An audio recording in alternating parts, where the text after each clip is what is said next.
Retainers and deposits feel like easy money until tax time. Today, we'll break down how retainers are taxed and when they count as income and how to avoid cash flow surprises. Your creative genius deserves the same precision behind the numbers. Welcome to Let's Get Fiscal, hosted by Anastasia, Myiesha, and Danielle, part of the women-led team at Coterie Tax. From smart tax moves to cash flow strategy, we decode everything it takes to run a thriving creative business so you can scale with confidence and sleep easy at night.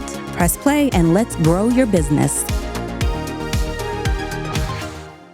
Hi, guys. Welcome back. I'm Myiesha. And I am Anastasia. I am a CPA and enrolled agent. And we like to talk about everything from money, taxes, accounting, businesses, A little therapy. Yeah. A little soul searching in there too. Yeah, a little bit. No big deal. But what are we going to talk about today? So today I wanted to talk about, deposits and, having a production budget and, all of these different types of, it's not really income, but it is income, and kind of sort through all of that. All the nice little gray areas for it. Okay, well, let's start from the beginning. Why are deposits a little bit more complicated for the creative sector? Well, because you're kind of holding money for a future thing. So you're like, well, why am I going to pay income taxes, but I haven't done it yet? Yeah. But the way that the IRS kind of sees it, and we even see it with rental properties, is if someone gives you money and you're not going to give it back to them. Yeah. Really, then that counts as income immediately.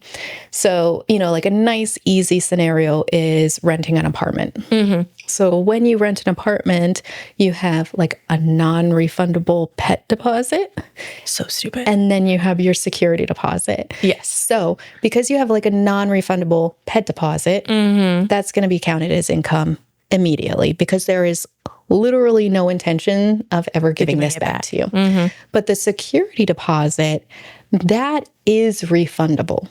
Yes. And so, yes, there are certain scenarios where, maybe there's a little bit of a cleaning fee or, steaming the carpets or what have you. But in an ideal scenario, you're giving all of it back to the tenant. So in that case, it's not going to be income yet. Gotcha. Because there really isn't any reason for you to keep it just yet. It's not until the person moves out and you see what damages are there that you can say, okay, now I'm actually going to keep this. They got a hole in a wall or whatever, So that's why if you are really taking a deposit and you're just holding it with the idea that it will be 100% given back to them unless certain things apply, then that's not income. But once they're saying, okay, I'm, you're a videographer, I'm going to give you a deposit to hold my place on your calendar, even though that's a deposit and it's not the full amount, you still have to perform the services. It's still going to become income once you receive it, even if that wedding is, a year into the future. Gotcha. So does, if you have the no intent of giving the money back, is the timing kind of important then? How does that kind of tie in? Yeah. Yep. And I see that a lot, especially with production budgets or event planning, interior designers, especially when it comes to something that's happening right at the very end of the year and the beginning of the next, because you'll receive the production budget or the event budget, and then you still have to give it out to people. Yeah. But it is still going to be income as you receive it. And then once you spend it, then then you have all of the expenses that kind of decrease that income that's going to be claimed. So it does. Yeah. Yeah. And that's where we have the difference between kind of the cash basis versus accrual basis that comes into play. Okay. So cash basis really is when you receive money, that counts as taxable income. When I spend money, that is a tax deduction, you know, and then that's how we get it. So sometimes there's timing differences, you know, because we also have like the idea of constructive receipt and, you know, when ownership of the funds, you know, kind of transfers and stuff like that. But there's also accrual basis. Okay. An accrual basis is it's only income when you earn it. Okay. And it's a business deduction when, you know, you're responsible for paying it. So once the service has been provided to you, whether or not you've paid for it just yet, because the service has already been provided, you've already received the benefit, it's going to count as a business deduction, even if, you know, like you write the check on the 2nd, on January 2nd, you know, things like that. So sometimes those are scenarios where, you know, maybe you have an annual event that always happens in like the end of January, you know, so everybody's giving you your budget in December, and then that's what you're using to kind of plan everybody out, but you may not pay the final deposits and everything until January. So that's where we kind of convert things over to the accrual basis. And then you have what we call like deferred revenue. So it's like income that you've received, but you haven't earned it yet. Gotcha. Okay. So that's where, you know, we have to kind of take a look and see, does it make sense for the seasonal kind of nature of your business to move over, or is it kind of like an anomaly, you know? So sometimes in, you know, like in some event planning, you know, if you're in wedding planning, you're kind of always planning another wedding. So even if you're taking money in from one, you're spending out from another. So it's, you know, like it kind of out. Okay. It can kind of even out year over year. So it doesn't necessarily make sense to spend extra to transfer all of your stuff over to accrual basis. And also you have to request that from the IRS. I was about to ask, is there a cost or is there something to it, to moving to it? Okay. Yeah, because, you know, it has to be mutually beneficial for you and the IRS. Oh, okay. All right. Yep. So there are some certain situations where the IRS will say, you know, there's really not a business purpose for doing this, and it doesn't benefit us enough, so we're just not going to let you do it. Oh, well, that's nice of them. Okay. Yeah. So back to like deferred revenue, how does that differ from maybe like a retainer? So like if you have like income that you get, but it's a retainer, is that like, are there differences there, or how does that kind of work? I mean, so a retainer, I mean, it's technically always monthly. So really you're just kind of looking at, you know, whether you're cash or accrual. And, you know, when you're looking at a retainer, if you're getting paid on the first of the month for the work that you're doing through the end of the month, you know, then, or like you're getting paid on the 25th of the month for the work that you're going to do in the following month. Sometimes that's not enough of a gap in like constitute a change. Yeah. Okay. Even if you say like, okay, in December, they're paying for January, you know, but you're still, based on the payment schedule, you're still always going to have 12 payments throughout the year. So it doesn't necessarily make sense to add in all of the additional costs to go to accrual basis to end up with the exact same result. Gotcha. Okay. Right? Because at the end of the day, you're going to get paid for 12 months. Yeah. Okay. So like just knowing that so that you don't think that you have to do this extra thing, really. It's just like making sure it all makes sense. Okay. What do deposits like get taxed twice sometimes with the way things are set up? Is that ever a real possibility, or? No. Okay. Because you're claiming the income as it's coming in. And, you know, like I said, even if, you know, you're an interior designer and somebody paid you to purchase a custom couch from one of the designers that you know, work with, you know, and they pay you on December 25th, most likely you're going to pay income tax unless, you know, you purchase the couch, immediately, but you still get the deduction, and you'll always have like a little bit of that crossover. So that's why I say, like, even though the years might mismatch, because you have the same level of mismatch happening every single year, it's normally not a huge deal. But yeah, definitely if you are getting, like 6 figures or more, and it's all going to happen at the end of the year, and then you have to pay out 6 figures in January or February, that's definitely a scenario that you would want to talk to your accountant just to make sure that you're not paying, because the issue is you paying income tax on money that's not actually yours.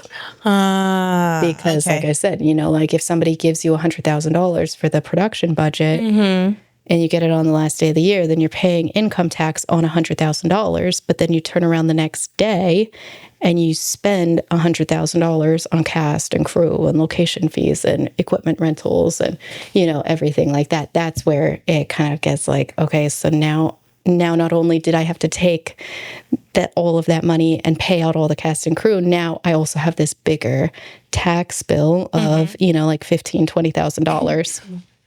$15,000-$20,000 that I have to pull out of it. So, it's just definitely things that you want to make sure that you're communicating to your tax accountant and making sure that it's all getting kind of recorded properly and that they understand kind of what's going on, because there are different businesses that are, seasonal in nature, like you have like ski lodges and things, right? No, yeah. So like their busy season is all, it crosses over November, December, January, February, but then they have nothing over the summer. Yeah. So there are ways where normally the tax year ends December 31st, just like the calendar year, and then you file your tax return April 15th, but you can actually push your calendar year to end on a different day. Oh, so have it on the calendar. So you can have, you can do like cash versus accrual, or you can say, instead of my tax year ending December 31st, kind of moving forward because of the seasonality, I'm going to have the tax year end February 28th every single year. And then that way you don't have that crossover between the 2 years. Is that another scenario where you have to do kind of like a form and the IRS has to determine if it fits for them as well? Similar? Okay. So like, it's usually that you're a calendar year and then you have to request if you want to do anything outside of that. Okay. Right. That makes sense. And show kind of the reasoning why and all that fun stuff. So what about, because I know it happens and life happens and everything like that, but like deposits that creatives may get, but it's for unrelated expenses to like maybe like the business or whatnot, or maybe it's just like a mistake. Like what are your usual tips for those types of things of like the deposit is coming in, but it's not actually income and it's not even related or anything like that, like how to handle those types of things? Because, life happens. You give someone an account and you realize it's the wrong account and you're like, oh, well. Do you mean like, like if you're receiving somebody's deposit and then you have to pay it out to a vendor, just making sure that it's separate from your operating costs so that you're not using other people's money to pay your business bills? Yes. Sorry. Yeah. Yes. That was not a great way of me explaining it, but yes, what you said. Okay. Yes. So like I said, in the case of, like maybe film production, or like, commercials, what have you, where you have to pay cast and crew and they're giving you the budget for that. And that's like specifically earmarked for it.